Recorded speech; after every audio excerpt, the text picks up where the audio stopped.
ओम नमः सिद्धिभ्यः। ओम नमः सिद्धिभ्यः। ओम नमः सिद्धिभ्यः। मंगल करन वीतराग विज्ञान, नमो तार जाते भई अरहंतादि महान। कर मंगल करे हो महा ग्रंथ करन के काज, जाते मिले समाज सब पावे निज पद राज। इस उपाय करते प्रथम कारण मंगल रूप, विघ्न विनाशक सुख करन, नमो सिद्ध विभु। संतप्त जिनके गुणों के गान में विवर्धमान, जिन बेचरे हमारे। ये परमार्थ वचनिका पढ़ रहे हैं अपन पंडित बनारसी दास जी की। देखो क्या कहते हैं। एक जीव द्रव्य की अनंती अवस्थाएं हैं, उनमें तीन अवस्थाएं मुख्य स्थापित की। एक अशुद्ध अवस्था, एक शुद्ध रूप मिश्र अवस्था और एक शुद्ध अवस्था। ये तीन अवस्थाएं संसारी जीव द्रव्य की संसारातीत सिद्ध अनवस्थित रूप से कहे जाते हैं। ठीक है। ये अवस्थाएं जो मिथ्या दृष्टि है वो प्योर अशुद्ध है कि नहीं। और जो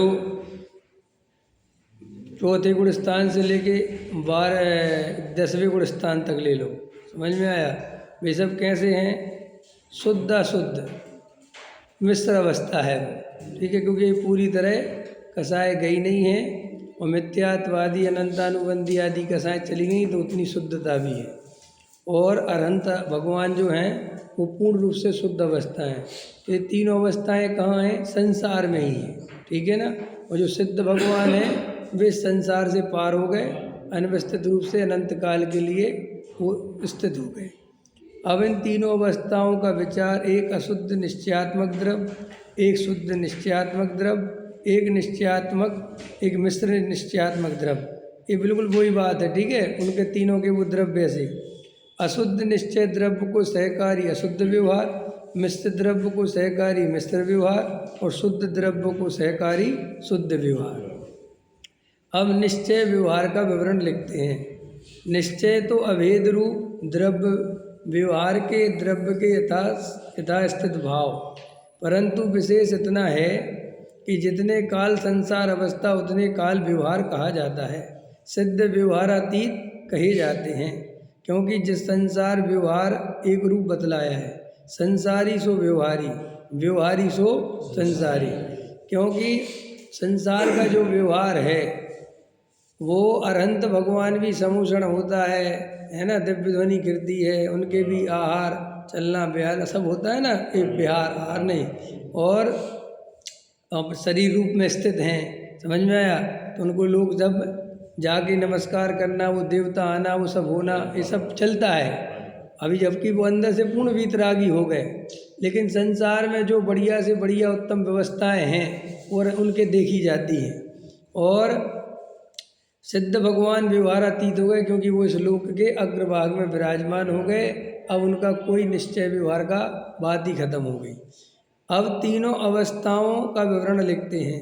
जितने काल मिथ्यात अवस्था उतने काल अशुद्ध निश्चयात्मक द्रव्य। ठीक है। द्रव्य अशुद्ध व्यवहारी। ठीक है। अशुद्ध व्यवहारी समझ गए। मिथ्या दृष्टि और सम्यक दृष्टि होते ही चतुर्थ गुण स्थान से 12वां ले लिया। इसमें अपन 10वां कह रहे थे, 12वां भी ले लो, क्योंकि वहाँ केवल ज्ञान नहीं आया। ठीक है। पर्यंत मिश्र निश्चयात्मक द्रव्य मिश्र व्यवहारी, और केवल ज्ञानी शुद्ध निश्चयात्मक शुद्ध व्यवहारी। बिल्कुल ठीक, समझ में आ गए। क्योंकि अब केवल ज्ञानी परमात्मा के अशुद्धता के लिए कोई गुंजाइश ही, बात ही खत्म हो गई सब तरह से। क्यों? जो मूल संसार के कारण हैं, चारों प्रकार के घातिया कर्म, वे पूरी तरह नष्ट हो गए, इसलिए बिल्कुल पूर्ण शुद्ध रूप से हो गए। मिथ्या दृष्टि जीव अब निश्चय तो द्रव्य का स्वरूप, व्यवहार, संसार अवस्थित भाव, उसका विवरण कहते हैं। मिथ्या दृष्टि जीव अपना स्वरूप नहीं जानता, इसलिए पर स्वरूप में मग्न होकर कार्य मानता है। वह कार्य करता हुआ अशुद्ध व्यवहारी कहा जाता है। ठीक, ये अशुद्ध व्यवहारी हो गया। कैसे हो गया? कि ये जीव अपना स्वरूप नहीं जानता, इसलिए पर रूप में, पर स्वरूप में मग्न होकर कार्य मानता है। अपन काय में मग्न है? स्वयं द्रव्य में के पुद्गल द्रव्य में? समझ में आया? अगर अपन पुद्गल द्रव्य में मग्न माने एकत्व, ममत्व, कर्तृत्व, भोक्तृत्व, ये अर्थ है मग्न होना। समझ में आया? तो अपन रात और दिन अपने को शरीर ही मानते हैं, शरीर के द्वारा होने वाली क्रियाएं के कर्तापन बनते हैं। समझ में आया? इन सब के कर्तापन बनते हैं, तो अपन काय में मग्न है? पुद्गल द्रव्य में। और इसका काय का लक्षण है मिथ्यात्व का। और जो जीव सच्चा वस्तु स्वरूप समझ के पुद्गल द्रव्यवादी से भेद करके अपने को एकमात्र चैतन्य अनुभव करता है, और चैतन्य का ही अपनापन, चैतन्य में ही अपनापन करके चैतन्य में ही मग्न है, वो जीव सम्यक दृष्टि जीव है। ठीक है? तो मग्नता कैसे लेना? एक तो श्रद्धा वाली मग्नता लेना और एक उपयोग वाली मग्नता लेना। तो जो केवल ज्ञानी परमात्मा हैं, जो 12वें गुण स्थान वाले हैं, वे तो पूरी तरह मग्न ही हैं, अब तो उनका उपयोग भी बाहर नहीं आता। और मुनिराज हर अंतर मुहूर्त में उस आत्मा में मग्न होते हैं उपयोग अपेक्षा। और चौथे 5वें गुण स्थान वाले श्रद्धा की अपेक्षा हमेशा मग्न हैं, लेकिन उपयोगात्मक कभी कभी होते हैं। ठीक, सम्यक दृष्टि अपने स्वरूप को परोक्ष प्रमाण द्वारा अनुभवता है, पर सत्ता पर रूप से अपना कार्य ना मानता हुआ योग द्वार से अपने स्वरूप के ध्यान विचारूप क्रिया करता है, वह कार्य करते हुए मिश्र व्यवहारी कहा जाता है। सम्यक दृष्टि जीव क्या है? अपने स्वरूप को परोक्ष प्रमाण द्वारा अनुभवता है। अभी परोक्ष प्रमाण का मतलब क्या है? क्योंकि मति ज्ञान और शुद्ध ज्ञान है हम सभी को, तो अपन आत्मा को प्रत्यक्ष तो नहीं देख सकते, तो परोक्ष प्रमाण के खाते में जाएगा।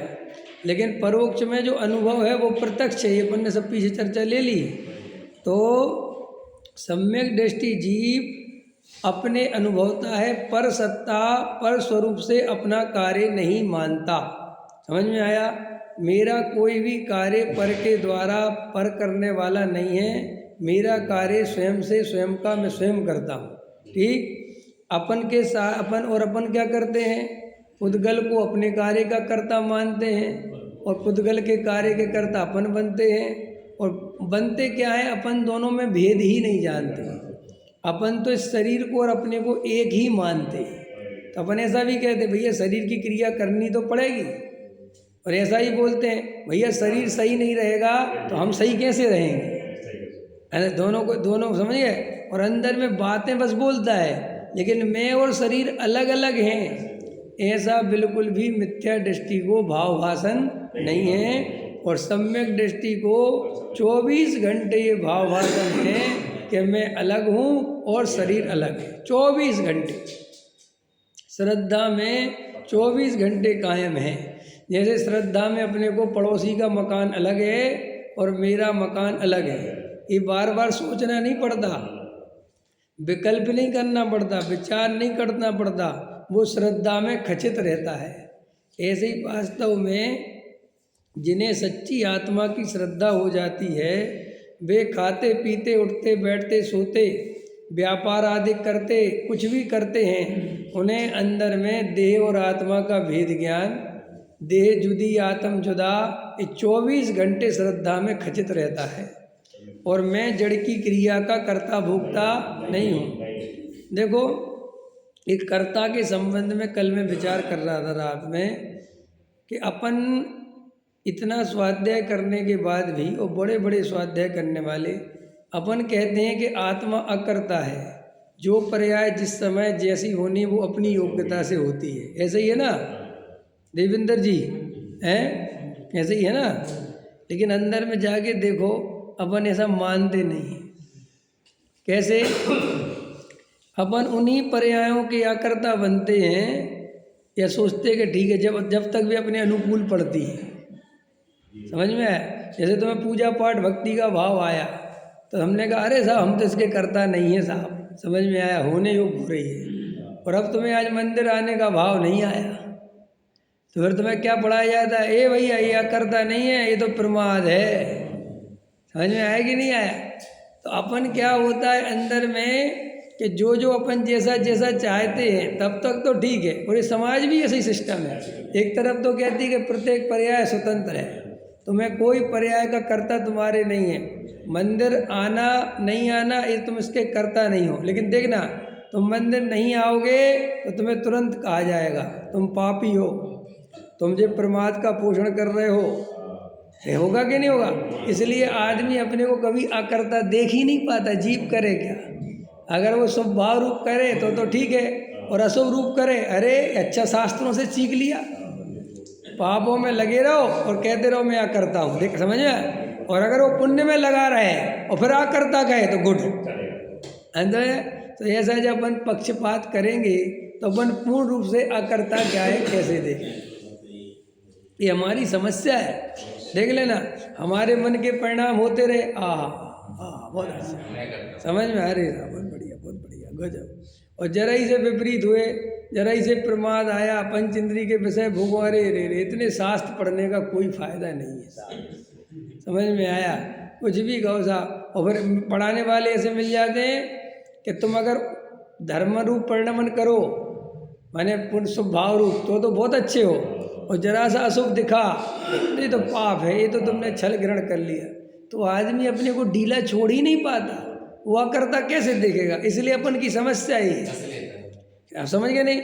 आदमी को यह लगता है कि ऐसे में तो कोई व्रतशील संयम करेगा ही नहीं अगर हम पर्यायों के भरोसे छोड़। क्योंकि जन्मों जन्मों का हमारा कर्तृत्व इतना है कि हम अपने को ढीला नहीं छोड़ सकते, हम पकड़ के रखते। क्योंकि हमें खुद ऐसा लगता है कि अगर हमने अपने को ढीला छोड़ा तो हम पापों में चले जाएंगे। समझ में? अगर हमने ध्यान नहीं दिया तो हम समय पे कल से मंदिर नहीं पहुंच पाएंगे। तो वो अंदर फिर कर्तृत्व वापस आ जाता है। तो फिर होता क्या है कि बोलता तो अकर्ता की बात है, लेकिन फील पूरे टाइम कर्ता का होता है। आई पकड़ में? ये कर्तव्य तुम्हारा इसलिए नहीं जाता। और पढ़ने पढ़ाने वाले भी तुम्हें पाप का भय, नरक का भय, प्रमाद, आलसी, क्या क्या बोलते हैं, तो तुम्हें लगता है कि सही कह रहे भैया, ऐसे तो सही बात है। नहीं समझ में आए? हम सुबह 6 बजे पूजा में आए आप, तो ऐसा लगता है ना कि हमने पुरुषार्थ किया। हम उठे 6 बजे, हमने आलस तोड़ा, ये तोड़ा, उठे हम, तब तो आ पाए। हम कैसे आ जाते? अब बोलो, अब ये कर्तृत्व आया कि नहीं आया? फिर वो लोग कहते हैं कि नहीं नहीं तुम इसके कर्ता धरता नहीं हो। तो अपन बोलने को तो बोलते हैं, लेकिन अंदर में तो यही लगता है कि क्यों, कि कल नहीं आ पाए। तो अपन क्या करते? फिर कहते देखो आज तो हमने कर लिया। तो अपन इतने प्रकार के उलझन हैं, इतने प्रकार की बनी हुई है सिस्टम, कि अपन थोड़ा बहुत अकर्ता ज्ञायक फील करते भी हैं, तो भी हमें उसमें छल ग्रहण मत कर लेना, स्वच्छंदी मत हो जाना, प्रमाद का पोषण मत कर लेना। तो इतनी सारी बातें सुन के हम वापस उसी कर्तृत्व पे आ जाते हैं। आया समझ में कि नहीं? इसलिए आदमी अपने को ढीला छोड़ते ही उपवास छूटता है, उसका क्रिया छूटती है। क्यों? क्योंकि रियल में वो जो उसके अंदर है वो तो ऐसा ही स्थिति है भी, क्योंकि इसकी भूमिका तो है नहीं व्रतशील संयम करने की, वो खींच खींच के लगा हुआ है। और जब वो उसको अपन ने अकर्ता ज्ञायक समझाया, अगर वे सहज हो रही होती तो वे नहीं छूटती, अंदर से हो रहा होता तो नहीं छूटता। कई लोग मेरे प्रवचन में नहीं बैठते, इसलिए नहीं कि मैं कोई गलत बोलता हूँ, मैं बोलता तो एकदम सही हूँ, लेकिन वो सही उन पे सहन नहीं होता, क्योंकि वो सही सुनकर उनको घबराहट बेचैनी हो जाती है। नहीं समझ में आया? क्योंकि कल वो जितनी ताकत लगा के पूजा कर पा रहे थे, अब मेरा प्रवचन सुन के वो आज पूजा नहीं हो पा रही उतनी ताकत लगा के। क्योंकि मैंने समझाया कि पूजा पूजा से कुछ होता ही नहीं, तुम काय करते, तो उसको एकदम जो असलियत है वो उसकी सामने आ जाती है। पहले वो पूजा को बहुत कुछ मान रहा था। आप समझ रहे हैं ना मैं क्या कहना चाहता हूँ। अपन को कभी कभी ऐसा होता है ना, कोई चीज़ की अपन ने दिमाग में बहुत महिमा बना रखी है और बाद में किसी ने कहा कि इसमें कोई दम नहीं है, तो अपने एकदम वो गिर जाती है ना, क्योंकि वो अपन के अनुभव की बात तो थी नहीं, वो तो अपन ने सुन सुन के जैसे अभी कई लोग पारसनाथ को छोड़ के आजकल मुनि सुब्रतनाथ के भक्त हो गए, तो वास्तव में वो भक्त हैं क्या किसी के, पहले ये बताओ। ये तो मेरे को झूठी भक्ति हुई। कल तक पारसनाथ के चमत्कार सुन रहे थे तो पारसनाथ प्यारे थे, अब आज देखा मार्केट में भाई मुनि सुब्रतनाथ आ गए, अब पारसनाथ भगवान को कोई ज़्यादा वो नहीं हो रहा। और हो सकता है कि पारसनाथ अब थोड़े गहरे ध्यान में चले गए हों, भक्तों पे ध्यान देना बंद कर दिया हो, तो आजकल मुनि सुब्रत पे चल, तो वो भगत है क्या, पहले ये बताओ। आपसे पूछता हूँ भगत है क्या है? आदमी जो तुम्हारे पार्टियां चेंज करते रहते हैं, आम आदमी कांग्रेस से आम आदमी पहुंच गए, आम आदमी से बीजेपी में पहुंच गए, वहाँ पैसा मिल गए तो वहाँ पहुंच गए, वहाँ हो गए काम, वहाँ सीट मिल गई तो उसकी तरफ पहुंच गए। ये नेता करते रहते नहीं चुनाव में, जहाँ से टिकट मिल गई उसकी तरफ चले, तो वे देशभक्त हैं किसी कीमत में? वे किसी पार्टी के सगे हैं क्या? बोलो, वे तो सेल्फिश हुए, उनको कोई लेना देना नहीं, उनको तो जहाँ अपना काम बनता, चाहे देश जाए चाहे कोई जाए, हमें क्या मतलब, हमें तो भाई उसूल, सबरे उसूल काय के लिए हैं, माल के लिए हैं, पद के लिए हैं। और अगर पद नहीं मिला तो सब उसूलों को एक तरफ रख दो। अभी तक बीजेपी के खिलाफ बोल रहे थे, अब बीजेपी में शामिल हो गए तो उसके पक्ष में बोलने लगे। कल तक बीजेपी के पक्ष में बोल रहे थे, अब उसको सीट नहीं मिली तो उसके खिलाफ बोलने लगे। तो अपन धर्म में भी क्या है, अपन एक्चुअल में अंदर से जो सेटिस्फैक्शन है वो अपना, कि हमने इतनी पूजा कर ली, इतनी भक्ति कर ली, इतना ये कर लिया, इतना ये कर लिया, इतने नियम कायदे कर लिए। और अगर प्रवचन में जब ये बताया जाता है कि तुम ये हृदय से नहीं करते हो, ये तुम्हारे तो अंदर उसको सच्चाई पता चलती कि वास्तव में नहीं करता, तो उसको होने लगती घबराहट, क्योंकि वो तो आंख बंद करके बैठा था, अपना चल रहा था। अब आपने उसकी आंखें खोल दी कि तुम ये सब बेहोशी में कर रहे हो, अब वो होश में आता है तो होश में आते ही वो छूटेगा, गारंटी दे रहा हूँ मैं, ये लिख के ले लो मेरे से। तो वो जब होश में आएगा तो वो छूटेगा, तो वो मुझे स्वच्छंदी कहेगा कि भैया तुमने किसके प्रवचन सुने। वो क्या कहेगा कि भाई तुमने किसके प्रवचन सुने, कि विवेक जी के। तो देखो, विवेक जी के प्रवचन सुनने स्वच्छंदी हो जाता है आदमी। वो स्वच्छंदी हुआ नहीं, वो तो अभी रबड़ की तरह खिंचा था, और जब मैंने उसको एक्चुअल स्थिति बताई तो वो अपनी सहज अवस्था में आ गया, क्योंकि वो भूमिका से ज़्यादा खिंचाई कर रहा था। वो भूमिका तो थी नहीं प्रशील संयम की, और वो जबरदस्ती अज्ञानता बस, मोह बस, भावनात्मक होके, इमोशनल होके लोगों के चने के पेड़ पर चढ़ाने के चक्कर में लगा हुआ था। बेचारे कुछ पता तो था नहीं। और जब हमने बताया कि तुम्हारे अंदर भाव तो कुछ और चलते हैं, तुम्हारा पूजा में अंदर से मन तो लगता नहीं, तुम्हारा दिमाग तो कहीं और घूमता रहता। अब वो कहता बात तो सही कह रही है, सही है अंदर।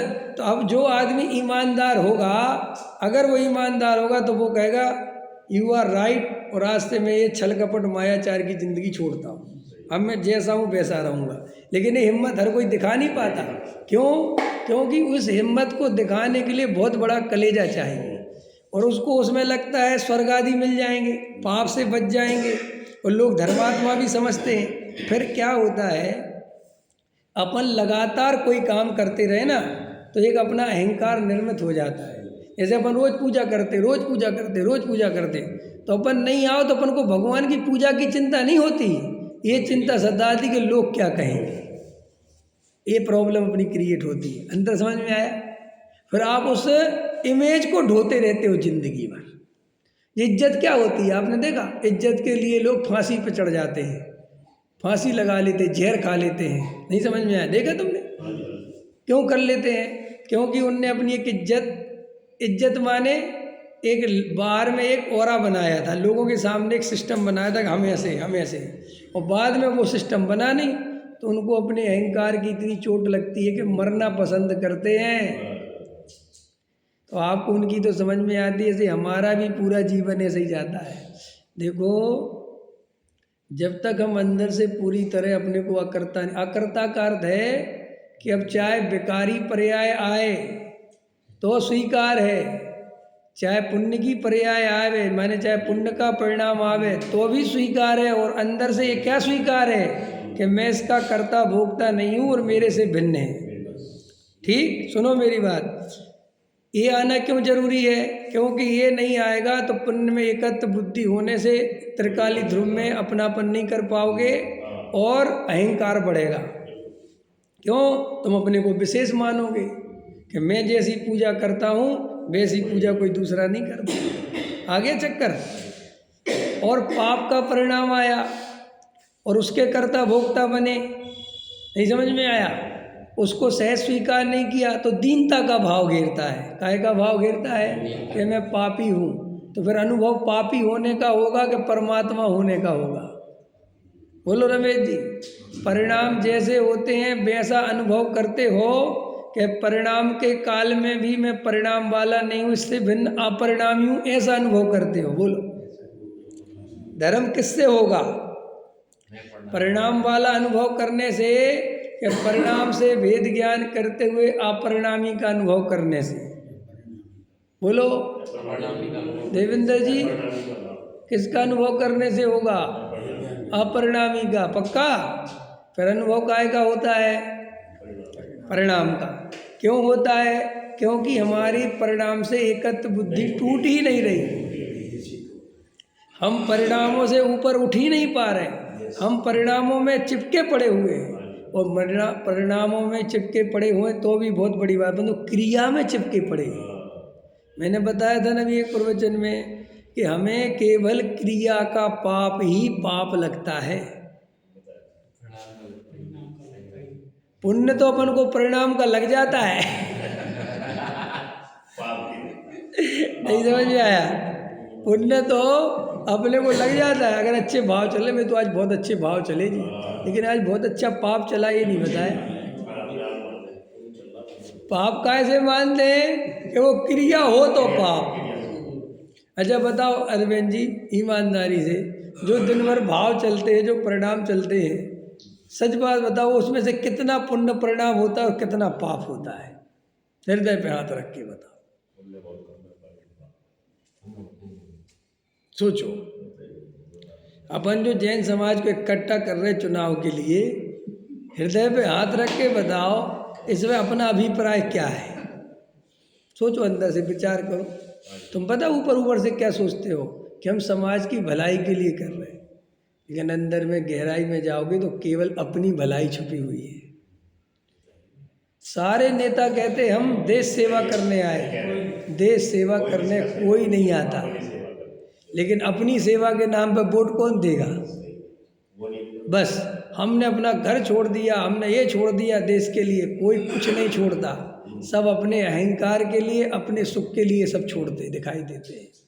लेकिन अपन पे चांदी का वर्क ऐसा लगाते हैं कि अपनी समाज है, आज जैन समाज खतरे में है। ये तुम नेताओं के भाषण सुन लेना तुम, हर और जो जिस समाज का होगा उसी समाज को खतरा है, क्योंकि वो ऐसा कह कह के आपके अंदर एक इमोशनल अटैचमेंट बनाता है, तब जाके तो आप उसको नेता बनाओगे, न वो नेता बनेगा कैसे? तो अंदर देखो जाके कि इनमें अपन को समझ में नहीं आता कि हम जो भयंकर पाप चल रहा है, लेकिन अंदर में क्रिया रूप पाप हो जाए बाहर में। अभी यहाँ से एक मच्छर मर जाए तुमसे, एक चींटी मर जाए, अरे भैया बहुत पाप हो गया। अंदर समझ में आया, पकड़ में आया? तो अपन पाप मानते हैं क्रिया वाला, और पुण्य तो परिणाम भी आ जाए बा, पुण्य बन गया होगा। अनुमोदना कर लो, अनुमोदना। ये अनुमोदना क्या है? ये अनुमोदना क्या है? अनुमोदना माने फ्री फोकट में पुण्य बांधो, ऐसे जगत में चलता है। और ये सारा जगत आप जब गहराई में जाओ, वो देखो मेरी बातें बुरी लगती हो तो मेरी गलती बिल्कुल नहीं है, ये धर्म ही ऐसा है, स्वरूप ही ऐसा है। तुम्हें सत्य सुनना हो तो ये स्वीकार करना पड़ेगा, और तुम्हें अपने कसायादिक का पोषण करना हो, केवल शास्त्र सुनने हो तो शास्त्र तो जड़ हैं, वे तुम्हारी फीलिंग नहीं समझते। क्या कहा मैंने? नहीं समझ में आ रही तुम्हें? ये पता है VK जैन साहब, ये जीवंत वक्ता क्यों चाहिए पता है तुम्हें? जीवंत वक्ता क्यों चाहिए सामने? ये तुम्हारे YouTube और तुम्हारे जो सब क्या नाम उनका, ये तुम्हारे ऑडियो वीडियो ये कोई काम के पता क्यों नहीं है, किस रूप में काम के नहीं है?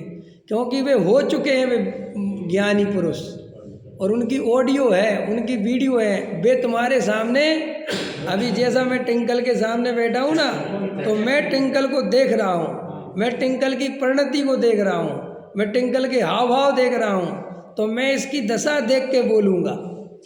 शास्त्र तो जो मोक्ष मार्ग प्रकाशक में 300 वर्ष पहले लिख दिया सो लिख दिया, नहीं समझे? अब मोक्ष मार्ग प्रकाशक को थोड़ी पता है कि मुझे व्यवहाराभासी पढ़ रहा है, कि मुझे निश्चयाभासी पढ़ रहा है, कि मुझे उभयाभासी पढ़ रहा है। इसलिए जो शास्त्रों के भरोसे रहेंगे वे कहीं नहीं पहुंचेंगे, क्योंकि शास्त्र में चेतनता नहीं है। शास्त्र आपको देख नहीं सकता, और जब वो आपको देख नहीं सकता तो आप उसमें से अपने मन का अर्थ निकाल लो, वो इसके लिए रोक भी नहीं सकता। नहीं समझे? पता है तुम्हें, जो निश्चयाभासी टाइप की जिसकी मान्यता होगी वो मोक्ष मार्ग प्रकाशक में व्यवहाराभासी रस ले लेके पढ़ेगा। नहीं समझ में आया क्या बोला मैंने? क्योंकि उसे व्यवहाराभासी पढ़ता तो उसे बड़ा मजा आता है। जे मूर्ख जे मूर्ख जे मूर्ख, समझ में आया?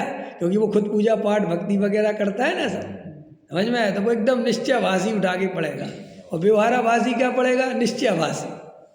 क्योंकि व्यवहाराभासी पूजा पाठ भक्ति करता है, व्रतशील संयम करता है, और निश्चयाभासी वाला करता नहीं। देखो जे है निश्चयाभासी, तो उसको किस में रस आएगा? निश्चयाभासी। और जो निश्चयाभासी टाइप का होगा उसे व्यवहाराभासी में रस आएगा। ये दोनों के मिथ्यात्व की कहानी है, समझ में आया कि नहीं? और उभयाभासी दोनों को पढ़ के रस लेगा, जे भी गलत और जे भी गलत। अपने क्यों? वो शास्त्र जो है वो तुम्हें ये थोड़ी बताता है कि बेटा तुम ये तुम्हारी अंदर ये स्थिति चल रही है। इसलिए जो प्रत्यक्ष वक्ता होता है, जो लाइव वक्ता होता है, वो आपको जानता है। जैसे अब जो मुझे ऑनलाइन सुनते हैं उनके लिए वो सुन ही लेते हैं एक तरफा, लेकिन मैं उनको जानता नहीं हूँ कि कौन सुन रहा, किसकी क्या स्थिति है, अंतर समझ में आया? लेकिन जो आप लोग सामने बैठते हो तो इसका मुझे सबको दिखता है। इसलिए श्रोता जैसे हो वक्ता की वाणी वैसी निकलती है।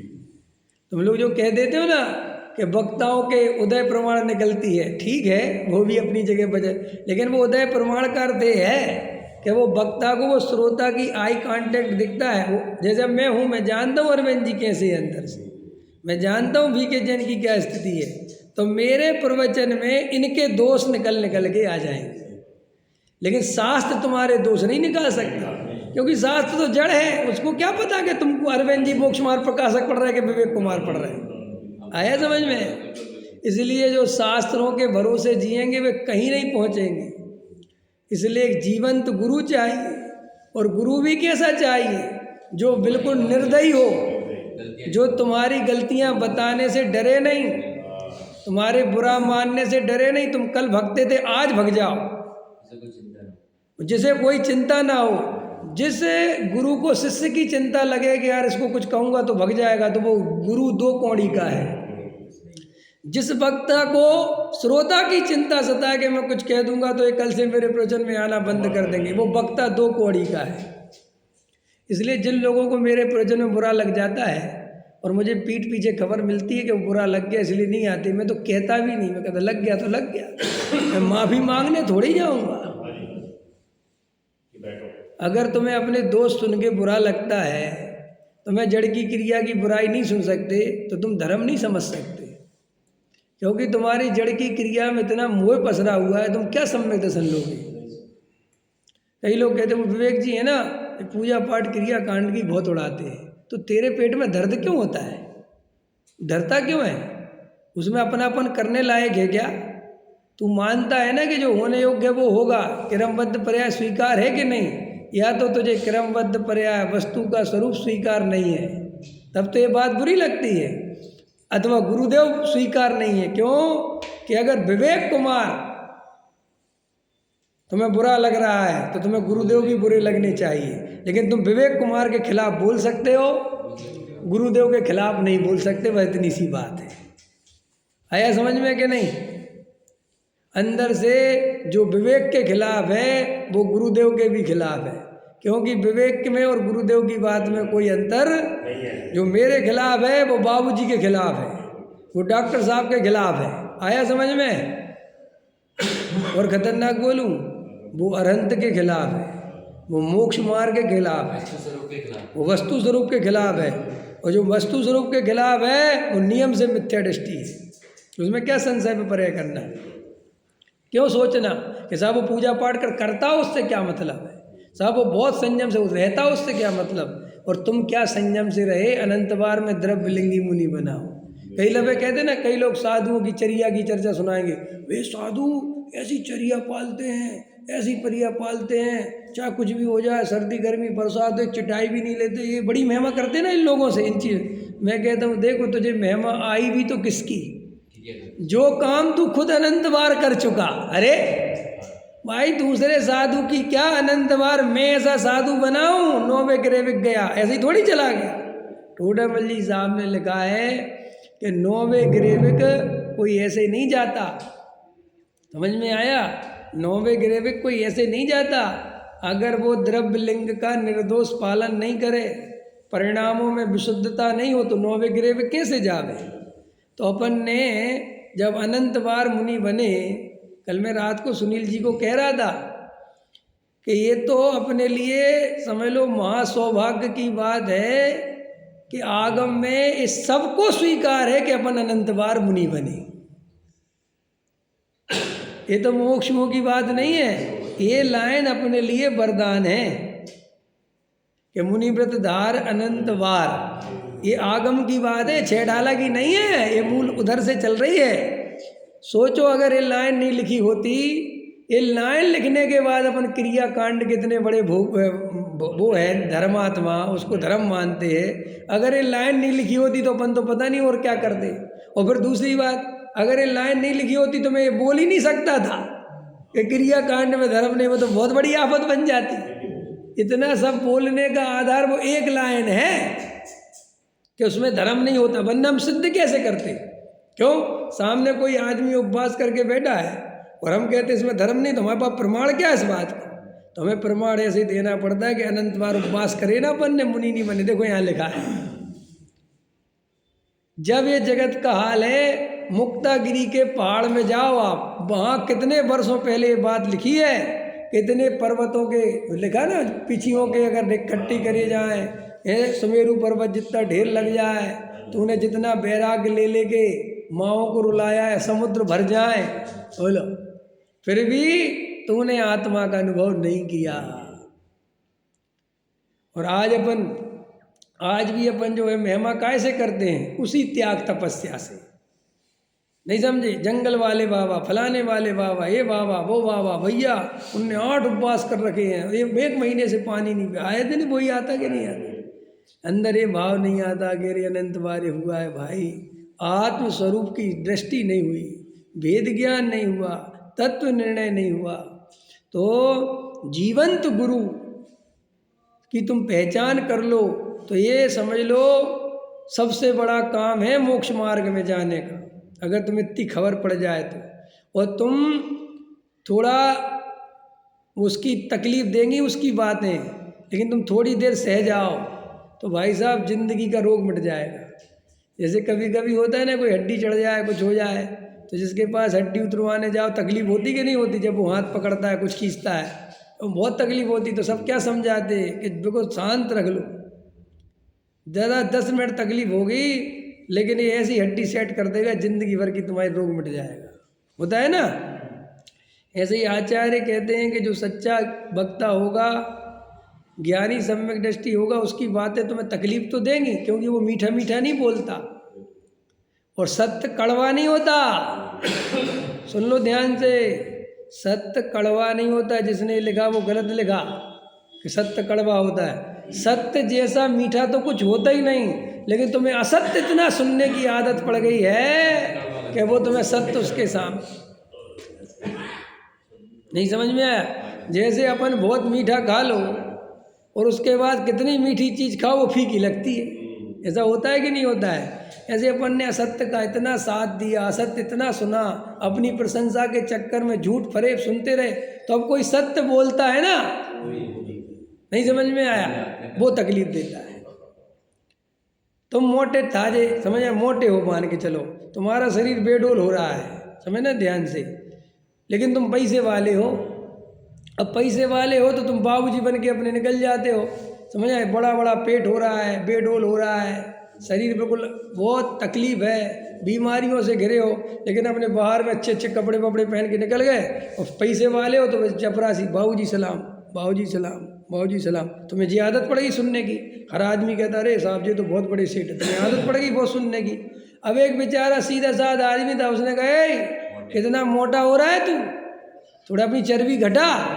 अब तुम्हें तो जो आदमी तो जहरीला लगता है, लेकिन वो जहरीला का वो तुम्हारी कितनी भलाई की बात कह रहा है, वो कितनी अच्छी बात समझा रहा है कि भैया अगर तुम ऐसे हो जाओगे तो बहुत बीमारियां बढ़ जाएंगी। तो देखो सत्य कटु होता है कि सत्य इतना प्यारा होता है कि उसको स्वीकार करे तो रोगों से बच जाए, लेकिन अपन को झूठी प्रशंसा सुनने की आदत पड़ गई। आप चाहते हो कि हम झूठी प्रशंसा करें कि नहीं नहीं आप बहुत अच्छा कर रहे हैं, आप बहुत अच्छा कर रहे हैं, बहुत अच्छा। देखो मैं बाहर तो कभी कभी कह भी देता हूँ बहुत अच्छा बहुत अच्छा, लेकिन गद्दी पे तो बिल्कुल मत सोचा करो कि मैं कह दूंगा। समझ में आएगी नहीं, यहाँ तो बिल्कुल मेरा नियम है, जो सत्य है बिल्कुल वो ही बताऊंगा, किसी कीमत पे तुम्हारी मुझे कोई तकलीफ नहीं, तुम्हें बुरा लगे लगे, लेकिन परम सत्य है ये सब जितने भी तुम बाहर इन चक्करों में फंसोगे, ये नरक निगोद के कारण है भाई, इनसे जीव का भला होने वाला नहीं है। अंदर में निर्णय करो कि ये भोग कितना कीमती है, और अगर हमने इतना धर्म सुनने के बाद, तत्व सुनने के बाद भी अगर हमने गहराई से तत्व विचार नहीं किया, अनंत बार जो किया उस करने में कोई दम नहीं, क्योंकि रियल में उसका करता जीव नहीं। ये तो सब भौतिक भाव हैं, किसी जीव की कसाय मंद है इसलिए पूजा पाठ करता है, खतरनाक बोल रहा हूँ थोड़ा सा, और किसी की तीव्र है इसलिए करता है। नहीं समझ में आया, मंद वाला इसलिए करता है कि कसाय मंद है, और तीव्र वाला भगवान के लोभ लालच घेर रखे है उसको भगवान से कुछ प्रयोजन की सिद्धि दिखती है। नहीं समझ, अजय एक बात बताओ, थोड़ा बोलूं जैन साहब, अपन से भी ज्यादा खतरनाक पूजा और लंबी पूजा और ज्यादा कठोर पूजा वो आदमी करता है ना जिसकी मान्यता है कि पारसनाथ सुख दुख हर लेंगे। बोलो करता है कि नहीं? तुम तो भाई साहब ये पहन लेते हो इनर, वो इनर भी नहीं पहनता। बोलो पारसनाथ भगवान की, एकदम जोश में रहता है और दो दो कलशों से ढालता है, समझ में आया, और एकदम कड़े बड़े एकदम समझ में आया। अब मुझे बताओ वो भगत है कि नहीं है? बड़ा भगत है कि नहीं? बोलो। नहीं नहीं, तुम उसके बारे में तुम ये सोचते हो, अंदर ध्यान दो जरा सा, लेकिन अपन उतना भगवान को वैसा नहीं मानते। अपन पुण्य के चक्कर में, अपन भी तो कहीं ना कहीं पुण्य के लिए चक्कर में फंसे हैं। वो थोड़ा अभी ऊपर थोड़ा नीचे है, वो सीधा ही भगवान को मान रहा है कि तुम ही हरने धरने वाले हो, लेकिन तुमने स्वाध्याय में सुन तो लिया कि जी हरने धरने, लेकिन तुम्हें अंदर में पुण्य की चाह, पुण्य तो बनेगा इसलिए तुम लगे हुए हो, अंतर समझा? और जिसके अंदर से पुण्य पाप का दिमाग ही हट गया, अब वो इतना भी नहीं लगेगा। अब क्यों नहीं लगेगा? क्योंकि अब उसका भगवान के साथ किसी भी प्रकार का प्रयोजन सांसारिक नहीं है, केवल वीतरागता का प्रयोजन है, और वीतरागता के प्रयोजन में आंखों आंखों में सारे हो जाते हैं, चिल्लाने की जरूरत नहीं पड़ती। समझ में आया क्या कहा मैंने? उसने भगवान को देखा और बात हो गई, क्योंकि उसे कुछ लेना ही देना नहीं है, उसे कुछ है ही नहीं ऐसा कि वो बहुत विशेष भगवान के प्रति कि भैया ये भी चढ़ाओ ये भी चढ़ाओ। ये तो कब होता है? जब तुम किसी भी प्रकार के बंधन से बनते हो, तो सहज हो गया, भगवान के पास जाता है, उसको अंदर में देखता है और अंदर में अनुभव करता है। जिन दर्शन कर निज दर्शन पा, क्या पा? जिन दर्शन कर, तो कितनी देर में पा? समझ में आया? 20 साल में पा, 1 घंटे में पा, भाई साहब पाने को सेकंड का काम है, और अगर अज्ञानता है तो जिंदगी भर खड़े रहो उनके सामने, कुछ नहीं पा सकते। अपने कर्तृत्व पे चोट पड़ती है, उस आदमी पे बहुत चोट पड़ती है। जैसे अभी मैं प्रवचन कर रहा हूँ ना, तो ये प्रवचन में उस आदमी पे चोट पड़ेगी जो रोज पूजा पाठ सुबह उठ के करेगा, बेचारा आएगा, वो कहेगा वाह ये बहुत अच्छे, ये 2 मिनट के लिए आए, वाह इनका निदर्शन हो जाता है, और हम 2 घंटे खड़े रहे। वो गारंटी से, ये पक्की बात है। अगर वो अज्ञानी होगा तो, और अगर वो सही समझदार होगा तो बिल्कुल अंदर से कहेगा ऐसे ही तो स्वरूप है, यही तो करने लायक, उसमें है क्या, अंतर समझ में आया। लेकिन जिसकी क्रिया की पकड़ होगी, पता वो क्या चिंता करेगा, पंडित जी ऐसे प्रवचन करोगे तो लोग पूजा ही करना छोड़ देंगे, उसका दिमाग वहाँ जाएगा। उसे वो लोगों की चिंता नहीं है, उसे खुद की चिंता है, क्योंकि उसे खुद ही लगता है कि मैं जैसे तैसे तो कर रहा हूँ, है ना, ठंड है आ रहा हूँ कर रहा हूँ, और आप ये कह देते कि तो हम तो कल ही छोड़ देंगे। तो इसका अर्थ क्या हुआ कि वो नेचुरल अंदर से नहीं आई, और वो अंदर से जब तक नहीं आए वो सच्ची के झूठी, तो पूजा सच्ची हुई कैसे नकली हुई, समझ में आया कि नहीं आया। अब ऐसी असली पूजा जब तक नहीं करोगे तब तक निदर्शन नहीं होगा, पकड़ में आया कि नहीं आया। तो आचार्य कहते हैं कि तुम गहराई से जाके देखोगे तो ये मिथ्या दृष्टि जीव को कहीं ना कहीं वो कर्तृत्व चाहिए, और जब उसका कर्तृत्व कोई उड़ाता है तो उसे तकलीफ होती है। आया समझ में भाई साहब, आपने कोई नहीं करा इंजीनियर फिर, ये तो आपकी योग्यता थी पर आएगी बन गए। भाई साहब मैंने कैसे पढ़ाई करी, मैंने कैसे क्या करा, वो गजब हो गया। तब देखो अंदर तो चल रही है धारा, समझना मेरी बात, अंदर चल रही है धारा, इतना भयंकर कर्तृत्व है, और एकांत में बैठ के आत्मा करता है। क्या करता है भाई, कौन सा आत्मा है, वो कोई आत्मा अलग थोड़ी है, वो आत्मा तुम ही तो। लेकिन जब तुम्हारे कर्तृत्व पे चोट करते हैं तो तुम एकदम तिलमिला जाते हो, तो हम तुम्हारा इलाज करें तो करें कैसे, नहीं समझ में आया। भाई डॉक्टर है, उसने दवाई दी, ठीक है कि नहीं, अब उसने 4 प्रकार की दवाई दी और तुम टेस्ट कर करके खा रहे दवाई, तो क्या होगा। ये छोटे बच्चे होते नहीं, दवाई लेके आओ ना उनकी, तो पहले कहते पापा जरा सी देना, कहेंगे कड़वी ये नहीं खाऊंगा।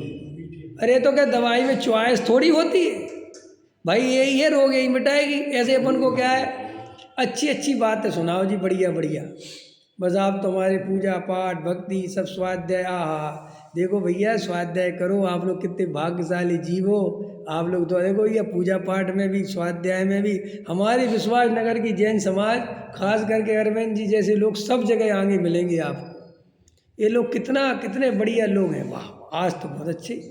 अरे लेकिन इन बातों से मोक्ष मार्ग थोड़ी चलेगा, ये अनंत भाव चला जाएगा, ये अनंत भाव चलेगा, ये भाव भी चला जाएगा।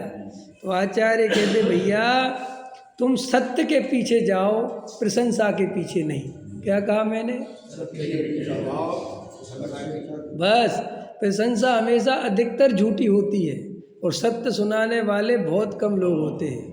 तो मैंने क्या कहा, जो वक्ता श्रोताओं की चिंता करे वो काय का वक्ता।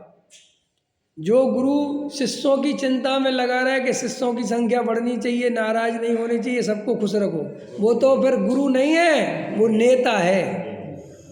वो वक्ता नहीं है, वो नेता है। और आज इसी काम में सबरे पंडित लगे हुए हैं, श्रोता बुरा ना मान जाए। रमेश जी क्या बात है, आजकल आ नहीं रहे हमारे प्रवचनों में। अब रमेश जी इधर उधर बगले झाँक रहे कि क्या कहें, हमें तो बहुत तकलीफ होती है। कई लोग होते हैं ना बगले झाँकते हैं, मेरा सामना हो जाता है तो इधर उधर को भागते, मैं काय को भाग रहे, डरते क्यों, कह दो मैं तुम पसंद नहीं हो। समझ में आया है। पहले तो मैं पूछ भी लेता था कि और भैया स्वाध्याय में क्यों नहीं बैठ रहे, फिर मुझे अब पक्का विश्वास हो गया कि ठीक हो गई बात, क्यों बेचारे को डिस्टर्ब करो, अंदर समझ आया। और मैं आप लोगों से भी कहता हूँ किसी से मत बोला करो। तुम लोग ये पूछते हो ना, ये मज़े लेने के लिए पूछते हो, मुझे पता है कि और आप नहीं बैठ रहे, आप नहीं बैठ रहे, क्या बात, कोई ज़रूरत नहीं, अपने कल्याण पे ध्यान दो। समझ में आया? ये तो सत्य सबको स्वीकार हो जाता तो सबरे मोक्ष नहीं चले जाते। ये तो सत्य सबको स्वीकार हो गई नहीं, ये तो किसी किसी को जिनकी होनहार भली होगी उनको ही स्वीकार होगा। आया समझ में? तो श्री गुरु कहते हैं कि जीवंत गुरु इसलिए जरूरी है कि वो तुम्हारे दोष देख पाता है तुम कहाँ खड़े हो। ये लोग करते ना कि हम तो जी अपना स्वयं का स्वाध्याय करते पर्सनल। मैंने कहा तुम में इतनी अकल है कि तुम कर भी पाओ? नहीं समझा? क्यों? तुम क्या निकाल पाओगे शास्त्रों में से? तुम वही पढ़ोगे जो जो तुम्हारी मान्यता है, तुम वो नहीं पढ़ोगे जो तुम्हारी मान्यता को चोट पहुंचाएगा। नहीं समझ में? तुम्हें तुम्हारी मन की दवाई में बैठा दिया कि छांट लो मेडिकल में से अपनी दवाई खाने के लिए, क्या करोगे? कौन सी छांटोगे? चिरायता छांटोगे? है छांटोगे चिरायता? नहीं, ऐसे मीठी मीठी छांटेंगे तो क्या होगा? मर जाओगे बेटा। ऐसे ही बिना सम्यक दर्शन के, बिना अज्ञानता के, बिना ज्ञान के समय तुम्हें शास्त्रों में अपनी पढ़ोगे तो अपनी मनमानी करोगे।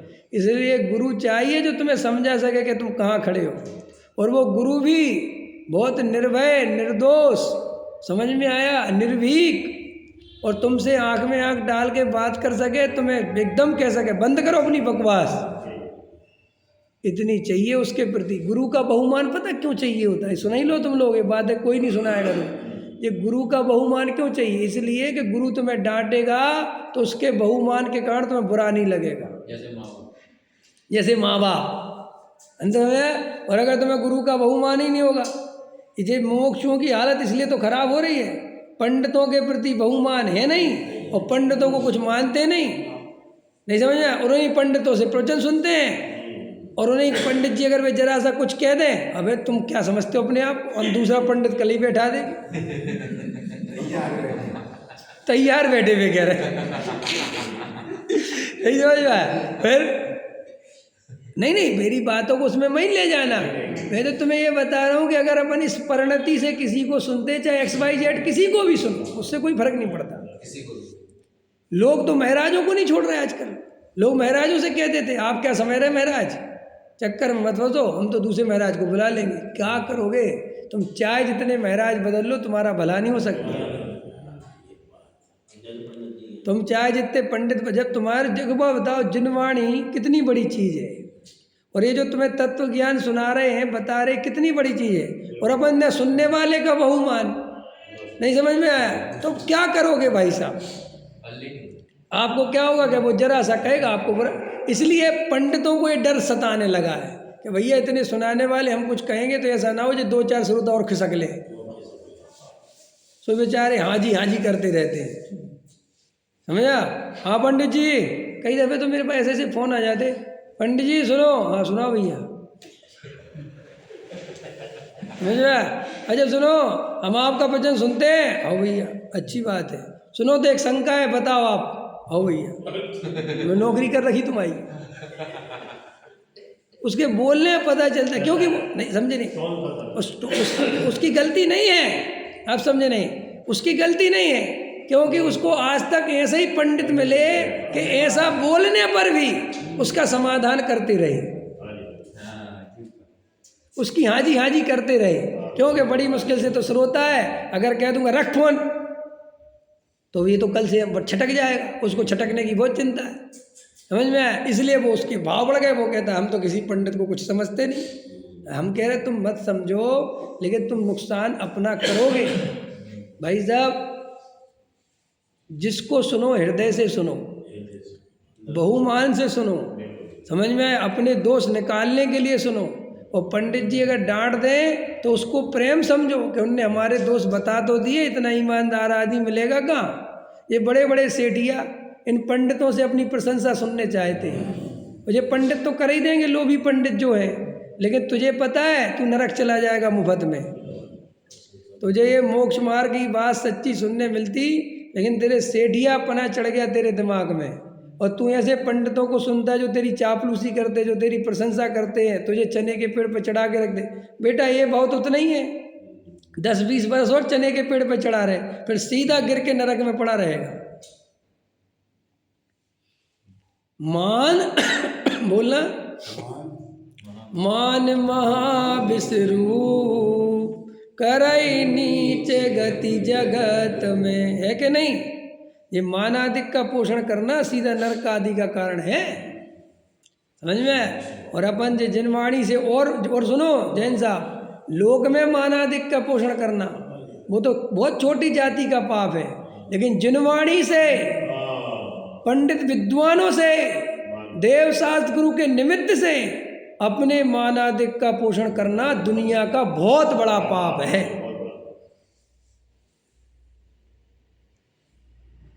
समझ में आया? देव शास्त्र गुरु से अपने सांसारिक प्रयोजनों की सिद्धि करना दुनिया का बहुत बड़ा पाप है। माने ये भगवान का भी सौदा है, कितना बड़ा पाप होगा। जो मुझे तो सुनने में आता, मुझे नहीं पता सत्य है कि नहीं, जो ऐसा कहते हैं कि कई लोग ऐसे प्रतिष्ठाचार्य हैं जो प्रतिमाओं में कमीशन खाते हैं। प्रतिमा होती है 10,000 की और उसको कहते हैं कि बताना 50,000 की, समझ में आया? और 10,000 तुम्हारे, सोचो कितना बड़ा पाप होगा वो, चाहे वो कितनी बड़ा ब्रह्मचारी बना फिरता हो। अगर वो प्रतिमा जैसे देव शास्त्र गुरु को भी बेचता है तो वो अपनी माँ को बेचने जैसा है, उससे भी बड़ा पाप है। समझ में आया? कान खोल के सुनो कान वालों, ये बहुत चला जाएगा, कुछ काम नहीं आएगा भाई साहब। अरे सूखी रूखी रोटी खा लेना, समझ में आया? लोग तुम्हारी कोई इज्जत नहीं करें, गाली दें, सुन लेना, लेकिन सांसारिक प्रयोजनार्थ देव शास्त्र गुरु को मत पूछना। समझ में आया? प्रवचनों में अपने मानादिक के पोषण के लिए मत जाना, वरना इससे बड़ा कोई पाप दुनिया में दूसरा पंच कल्याणक मानादिक के पोषण के लिए मत करवाना। समझ में आया? नाम तो दोगे वही नेताओं वाला कि हम देवशास्त्र गुरु की प्रभावना कर रहे हैं, और अंदर में अभिप्राय में अपनी प्रभावना की चिंता होगी। यही तो मिथ्या दृष्टि के लक्षण हैं, यही तो मिथ्यात्व है। तो हम सबको गहराई से विचार करना चाहिए। ठीक है, अब अपन ने ये ले लिया, कर्तृत्व का स्वरूप ले लिया।